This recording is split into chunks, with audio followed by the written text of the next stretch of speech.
की राजनीति है और मुझे तो समझ ही नहीं आ रहा किस भावना से ये किया जा रहा है। मैं सरपंच का चुनाव लड़ने वाली नहीं, मैं पंचायत समिति का चुनाव लड़ने वाली नहीं, मैं विधायक का चुनाव लूंगी तो आपको को देश निकाला देने वोट तो आप सब लोगे, तब देखना क्या होगा। और मैं आपको पूरे विश्वास से कहती हूँ कि आज इस मौजूदा दौर के अंदर राजनीतिक करवट लेके आने वाली सरकार कांग्रेस की बनेगी, भारी बहुमत से बनेगी और एक तरफा बनेगी। और जब हमारी सरकार बनेगी तो जिस भी पंचायत के साथ अन्याय हुआ उसको निरस्त करेंगे। कोई पंचायत नहीं बनी है तो रखेंगे, लेकिन जहाँ अन्याय हुआ है वो निरस्त करेंगे। ये तो ऊपर से बम गिराकर बिल्कुल तहस-नहस करने का काम किया गया है, ये बर्दाश्त नहीं किया जाए, ये वोटों में तब्दील होगा। मेरे पास पंचायत नहीं बताऊँ कि कुछ पंचायत से आए थे, मैं कहता वैसे नहीं दे दिया, आज तक कैसा नहीं हुआ, तो मैं जो बीजेपी को वोट दिए थे उनको भेजो, ये भेजिया था आप लोग मुझे उतार आया कि मैं तो गाँव में बात करने दे रहा नहीं दिया, कटे जाऊँगा सही है तो बचे मैंने मतलब करेगा बीजेपी आना भैया ये काम करा मैं बीजेपी आना मैं और नहीं कैसे बताऊँ। मैं आज भी कांग्रेस की सरकार में फोन करती हूँ और गरीब का काम करवाती हूँ और टंगार से करवाती हूँ। क्या बिजली के ट्रांसफॉर्मर चले, बिल बकाया में क्या तांडव मचाया हुआ है, क्या एक में फैक्ट्री खोली है आपके पसीने की खरी कमाई के पैसे को छापने की, इससे क्या छुपा है क्या? मैं जानती नहीं हूँ क्या इतना है फिर बताया दे दो फिर वापस आना थे अगले महीने 27,000 पहले जमा करे फिर वापस आ दे, क्या ब्लैकमेलिंग का मामला कर रहे हैं। कांग्रेस के मेरे कार्यकाल में एक भी बीजेपी के कार्यकर्ता का ट्रांसफॉर्मर मैंने नहीं करवाया, पते की राजनीति नहीं करी। मेरे स्पष्ट निर्देश थे बिजली घर के एमपी से लेकर नीचे चाहिए तक कि किसान के घर पर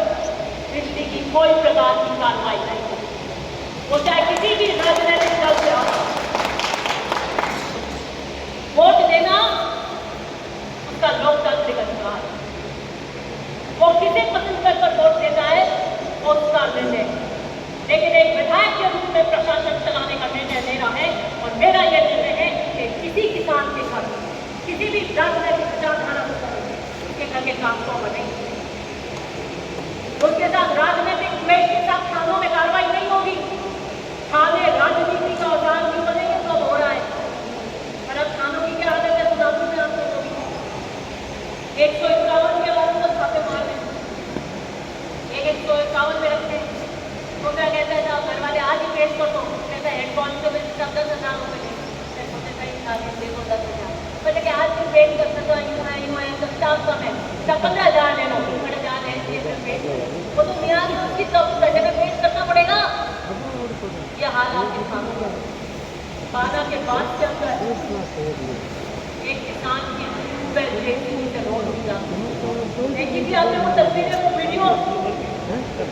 मैं गर्व से कह सकती हूँ कि मैंने ओसिया में 5 साल प्रशासनिक अधिकारी के निर्देश पैसे नहीं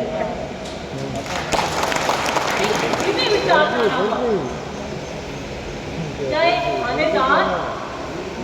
बिना किसी आदेश के ऑर्डर देके ऐसे मैंने उखड़वा उसका लाभ नहीं करता कार्य क्या तानाशाही कर रखी है, कौन से राजनीतिक दल जाता है और जिसने उखड़वाई वही सोच लेता यार वो ट्यूबवेल नहीं उखड़वा देता हूँ रात से मैं इस ट्यूबवेल को काम ले लेता, तोड़वाई इतनी ये तो लगा देते क्या कर रहे हैं, किस ओर जा रहे हैं पता नहीं।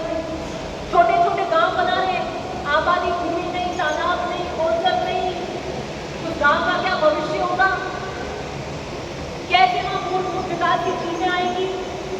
नहीं बस बनाओ क्षेत्रों 6 प्रधान अवस्था 6 भी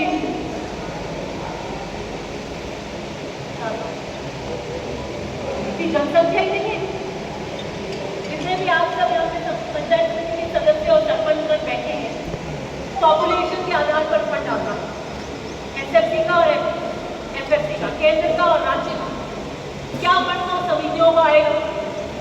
और क्या फंड उन पंचायतों को आएगा और क्या विभाग होगा।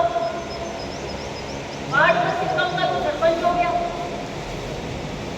समिति के वार्ड के जैसा हल्का बड़ा प्रधान होगा, जो पूरे बट के एक बार जीतेगा दूसरी बार जनता जिताएगी नहीं, काम होगा नहीं, जो गाँव का विकास नहीं हो पाएगा, संसाधनों के अभाव में। हाँ बिल्कुल, आपको गाँव बनाइए जिससे सड़क हो, मूलभूत सुविधाएं आपको, जिसकी मांग हो, जिसकी आवश्यकता हो, जहाँ जनसंख्या के मापदंड पर समिति बनती है, एक समिति का भी पुनर्गठन होना चाहिए। पर राजनीतिक